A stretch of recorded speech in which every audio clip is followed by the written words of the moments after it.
ನಮಸ್ಕಾರ ನಮಸ್ಕಾರ ನಮಸ್ಕಾರ. ಅಪ್ಡೇಟ್ ಅನ್ಕೊಂಡು ಇದ್ಯಾವ್ದೋ ಅಪ್ಡೇಟ್ನ ಕೊಟ್ರಪ್ಪ. ಈ ಅಪ್ಡೇಟ್ ಇಂದ ಉಪ್ಪಿ ಫ್ಯಾನ್ಸ್ಗಂತೂ ಒಂಚೂರು ಖುಷಿ ಆಗಿಲ್ಲಪ್ಪ. ಡಿಸೆಂಬರ್ 20ಗೆ ಮೂವಿನ ರಿಲೀಸಿಂಗ್ ಇಟ್ಕೊಂಡು ಒಂದು ಕಡೆ ಕೂಡ ಯಾವುದು ಪ್ರಮೋಷನ್ ಮಾಡ್ತಾ ಇಲ್ಲ, ಏನೂ ಇಲ್ಲ. ಉಪ್ಪಿ ಸರ್ ಅದೇನ್ ಸ್ಟ್ರಾಟಜಿ ಯೂಸ್ ಮಾಡ್ಕೊಂಡು ಯೋಚನೆ ಮಾಡ್ತಾ ಇದಾರೋ ನಮ್ಗಂತೂ ಗೊತ್ತಿಲ್ಲ.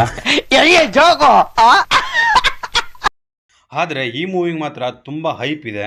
ಯಾಕಪ್ಪ ಅಂದ್ರೆ ಈ ಮೂವಿನ 9 ವರ್ಷ ಆದ್ಮೇಲೆ ಡೈರೆಕ್ಷನ್ ಮಾಡ್ತಾ ಇರೋದು. ಉಪ್ಪಿ 2 ಬಂದ್ಬಿಟ್ಟು 9 ವರ್ಷ ಆಯಿತು. ಅದಾದಮೇಲೆ ಈ UI ಸಬ್ಜೆಕ್ಟ್ನ ಡೈರೆಕ್ಟ್ ಮಾಡ್ತಾ ಇರೋದು. ಯಾಕಪ್ಪ ಅಂದರೆ ಫ್ಯಾನ್ಸ್ಗಳು ಒತ್ತಾಯದ ಮೇರೆಗೆ ಡೈರೆಕ್ಷನ್ ಬೇಕೇ ಬೇಕು ಅಂತ ಹೇಳಿದ್ಕೆ UI ಸಬ್ಜೆಕ್ಟ್ನ ತೊಗೊಂಬಂದರು.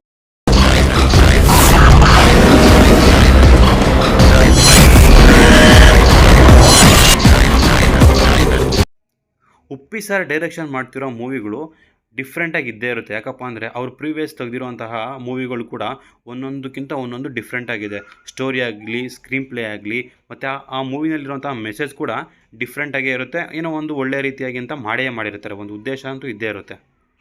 ಏನಪ್ಪ ಅಪ್ಡೇಟೇ ಕೊಡ್ತಾ ಇಲ್ಲ ಅಂತ ಥಿಂಕ್ ಮಾಡ್ತಿರೋ ಟೈಮಲ್ಲಿ ನೆನ್ನೆ ಒಂದು ಅಪ್ಡೇಟ್ ಬಂತು. ಡಿಸೆಂಬರ್ 2ನೇ ತಾರೀಕು ಏನೋ ರಿಲೀಸ್ ಮಾಡ್ತಾರಂತೆ. ಅದೇನೋ ವಾರ್ನರ್ ಅಂತ ಇದೆ. ವಾರ್ನಿಂಗೋ ವಾರಿಯರು ಅದೇನಂತ ನಮಗಂತೂ ಗೊತ್ತಿಲ್ಲ. ಅದು ಅವ್ರ ತಲೆಯಲ್ಲೇ ಇರುತ್ತೆ. ಏನೋ ಒಂದು ಅದರಲ್ಲೊಂದು ಟ್ವಿಸ್ಟ್ ಇಟ್ಬಿಟ್ಟು ಏನೋ ಮಾಡಿರ್ತಾರೆ. ಅದನ್ನು ನಾವು ಡಿಸೆಂಬರ್ 2ನಲ್ಲೇ ಗೊತ್ತಾಗುತ್ತೆ. ಅವತ್ತು ಏನು ಅಪ್ಡೇಟ್ ಮಾಡ್ತಾರೆ, ಇಲ್ಲ ಏನು ಅಂತ ಒಂದು ಸಾಂಗ್ ರಿಲೀಸ್ ಮಾಡ್ತಾರೋ, ಇಲ್ಲ ಟ್ರೈಲರು ಟೀಸರು ಅನ್ನೋ ಥರದ್ದು ಏನು ಕಾನ್ಸೆಪ್ಟನ್ನೇ ತೆಗೆದುಬಿಟ್ಟು ವಾರ್ನಿಂಗೋ ವಾರಿಯರು ಅಂತ ಏನಾದರೂ ಮಾಡ್ತಾರೋ ನಮಗಂತೂ ಗೊತ್ತಿಲ್ಲ. ನೋಡಬೇಕು.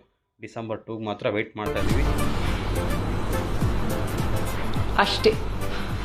ಈ ರಿಲೀಸ್ ಡೇಟು ಅಪ್ಡೇಟ್ ಆಗಿದೆ. ಅದನ್ನು ನೆಕ್ಸ್ಟು 25ನೇ ತಾರೀಕು ಬಂದುಬಿಟ್ಟು ಮ್ಯಾಕ್ಸ್ ಮೂವಿ ಕೂಡ ರಿಲೀಸ್ ಆಗ್ತಾಯಿದೆ. ಕಿಚ್ಚ ಸುದೀಪ್ ಅವ್ರದ್ದು. ಏನಿದು ಒಂದೇ ತಿಂಗಳಲ್ಲಿ 2 ಬಿಗ್ ಹೈ ವೋಲ್ಟೇಜ್ ಮೂವಿಗಳು ರಿಲೀಸ್ ಆಗ್ತಿದೆಯಲ್ಲ ಅಂತ ಯೋಚನೆ ಮಾಡ್ತಾಯಿದ್ದೀವಿ. ಅಂದರೆ ಇದರಲ್ಲಿ ಯಾವುದಾನ ಒಂದು ಮೇ ಬಿ ಪೋಸ್ಟ್ಪೋನ್ ಆಗುತ್ತಾ ಏನೋ. ತುಂಬ ವರ್ಷ ಆದಮೇಲೆ ಇವರು ಡೈರೆಕ್ಷನ್ ಮಾಡ್ತಾಯಿದ್ದಾರೆ. ಇವರು 2 ವರ್ಷ ಆದಮೇಲೆ ಕೂಡ ಇವಾಗ ರಿಲೀಸ್ ಮಾಡೋಕ್ಕೆ ರೆಡಿ ಆಗಿದ್ದಾರೆ. ಈ 2 ಮೂವಿನಲ್ಲಿ ಯಾವ ಮೂವಿ ಬಂದರೂ ಕೂಡ ಅವಾಗ ನೋಡ್ತೀವಿ. ಯಾಕಂದರೆ ಅವೆರಡು ಕನ್ನಡ ಮೂವಿಗಳಾಗಿರೋದ್ರಿಂದ ನೋಡ್ತೀವಿ. ನೀವು ಯಾವ ಮೂವಿಗೆ ವೆಯ್ಟ್ ಮಾಡ್ತಾಯಿದ್ದೀರಾ ಕಮೆಂಟ್ ಮಾಡಿ. ಹಾಗೆ ಚಾನಲ್ನ ಸಬ್ಸ್ಕ್ರೈಬ್ ಮಾಡಿ, ಹಾಗೆ ಲೈಕ್ ಮಾಡಿ, ಕಮೆಂಟ್